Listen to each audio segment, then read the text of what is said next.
three main factors involved here. The first is political positioning. So South Korea has aligned itself with the West. That's US, Canada, Australia, EU, and UK.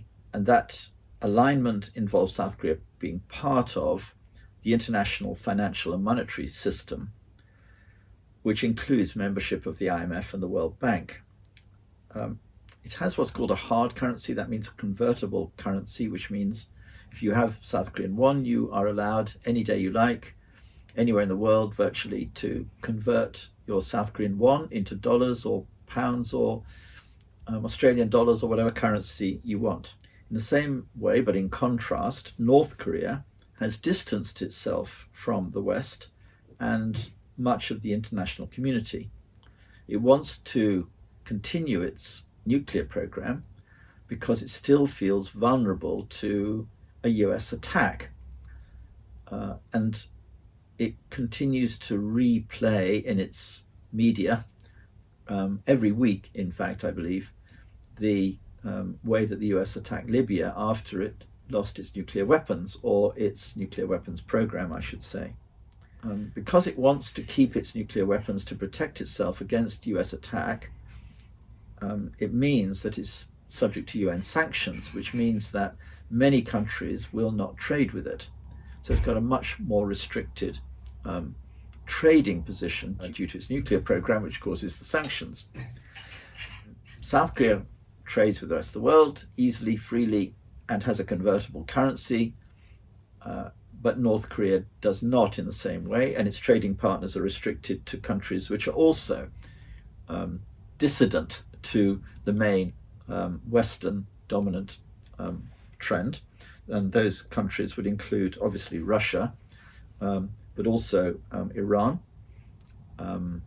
and a small number of other countries which are out of favor with the Western-dominated UN.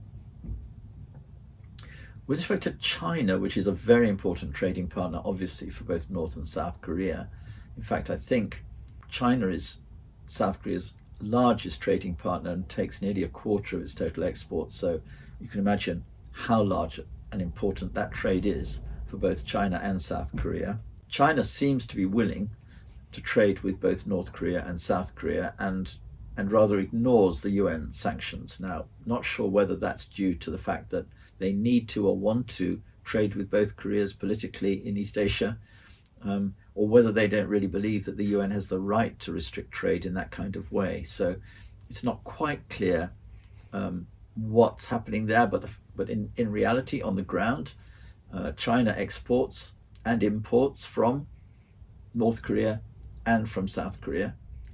In terms of security information, North Korea is very closely tied to Russia, and it's likely that Russia shares with North Korea a great deal of information it gets from its satellites and from other sources. There's no proof of that I'm aware of, but it seems extremely likely. In the same way, it seems extremely likely that the US shares a great deal of security information regarding North Korea, Russia, and so on with the South Korean government. So with the trade and the trust that is developed through trade, there is also this flow of information which is associated with that. So these three geopolitical factors, the political positioning, the trade, and the flows of security information, all are important in making it difficult to start the negotiations towards reunification, because if North Korea and South Korea started the process of talking about reunification, the two power blocks, so the Russian power bloc, would lean on North Korea not to do it because they would fear information flowing across into the West, and equally the West would try and prevent South Korea from negotiating with North Korea because they'd be afraid that a lot of information and technology would flow from South Korea into North Korea's allies, Russia and so on, Iran and the rest. So you can see why the power blocks would put a brake on any attempt to bring about reunification, even discussion about it.